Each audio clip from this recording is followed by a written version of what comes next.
So, meron tayong fan motor. Ayan, Panasonic na window type fan motor. So, chinek natin siya. Ayan, nasunog siya gawa nung yung capacitor dun sa PCB board lumobo na, sumabog. So, naayos na yung board. Kaso nga lang, nung tinesting natin, ayaw pa rin umikot. So, chinek natin yung fan motor. Wala na siyang resistance. So, kaya wala nang continuity. Check muna natin yung supply, yung common, then yung speed niya, yung low or yung high, tapos yung high o kaya yung low. Yan, open na siya. So dapat may resistance yan. Wala rin yung starting sa capacitor. So yan, buksan natin.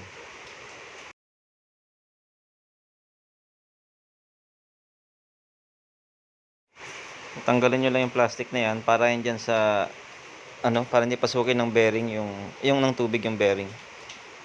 Ayan, ganun din sa kabila. Tapos gamit lang kayo ng pliers para tsaka vice grip kasi medyo matigas na yan, lalo na pagka matagal na na-stuck. Matagal na yung unit.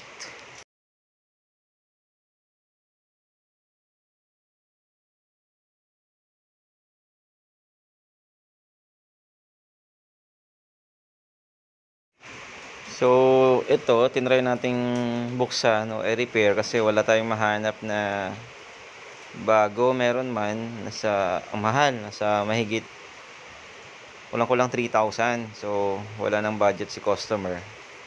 Yung second hand naman, nasa mga 1,500. So, wala nang budget si customer kaya try nating i-repair. Baka sakaling kaya naman. Kaya bubuksan natin yan.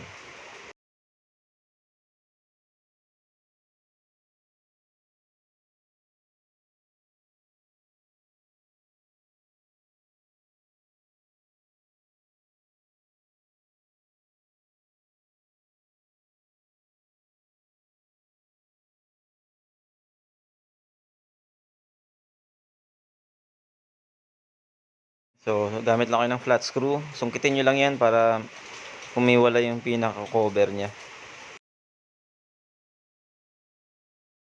Tapos, yan, i-adjust nyo lang yung pinaka-plastic ng wire para mabuksan kasi yung wire niya sa loob, saktong-sakto lang niya sa butas.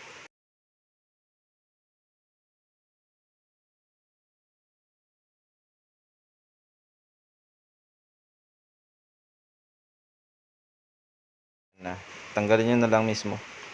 Kung mahirap, lihahin nyo yung shafting para hindi mag-stuck.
Ayan na siya. Bali, kailangan lang natin hanapin yung thermal fuse. Meron yung thermal fuse na pagka uminit ng sobra yung winding, yun yung mag-o-open or bibitaw. So, ayan na. Nakita na natin. Check natin sa tester para sigurado. Cut nyo lang yung niya, yung cover ng terminal para ma-check. And then, set nyo lang yung tester nyo sa ×1. Yan. So, dapat pagka tinest nyo yung kabilaan ng thermal fuse, dapat may resistance yan. Ayan, so wala. At least dapat ganyan siya. Pag pinag-short mo yung test prod, Dapat ganyan siya. Ganyan makuha. Ayan, wala. Open na siya. So, para sigurado, i-cut nyo lang po yung i-cut nyo lang yung thermal fuse. Yan. Then, check nyo ulit. Minsan kasi, pag nakakabit, wala. Pero pag nakatanggal, meron. So, confirm. Open na po siya. Kaya possible na nasira siya dahil dun sa capacitor dun sa board. So, kaya hindi na siya gumagana. Susubukan mo nating palitan yan. So, yung value niyan, 150 degrees Celsius.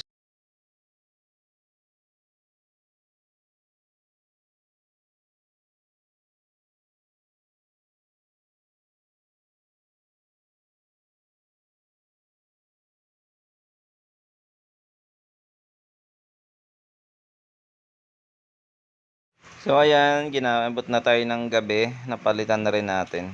Ayan. So, ayan, napalitan ko na. Hindi ko lang nakuha ng video kasi nga gabi na. Naka-headlight na lang tayo dyan. So, ayan, testing natin. Assemble muna natin lahat. Then, check nyo ngayon. Ayan. Double check nyo yung resistance muna kung meron na. Dapat meron na po yan.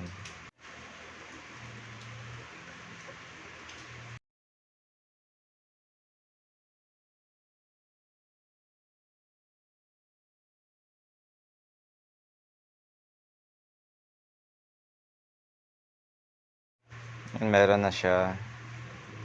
So, times 1. Try nyo ilipat sa times 10. Yan. Siya, nakakasilaw pala yung ilaw natin.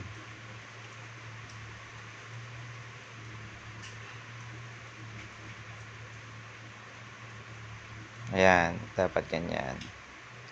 Dapat may resistance yan. Hindi yan totally sasagad ng 0 kasi ano lang naman yan. May winding na siya. Yan. So, ibig sabihin okay na yung winding. Assemble na natin. Tapos testing na natin sa board. Para sigurado.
So ayan, testing na natin siya, ikabit na natin sa board.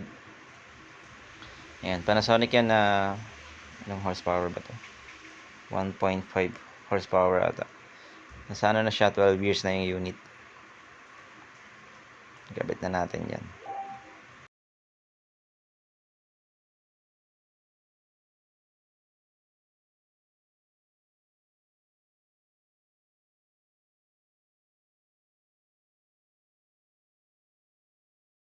Yan, plug na natin. Testing natin sa remote. Dapat umikot na yung shafting niya. Hawakan nyo lang ng place kasi baka tumalsik pagka umikot na. Ayun, umikot na siya. So, try natin yung low tsaka high. Yan. So, yun lang talaga. Thermal fuse. So, nakatipid si customer. Bali, service na lang ng pag-repair o labor ng pag-repair ng fan motor niya. So, okay na.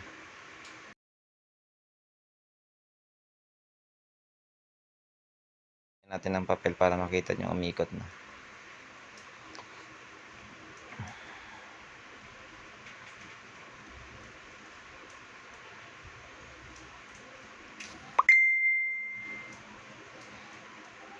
Ayan, namakan nyo rin ng plies. And then, testing.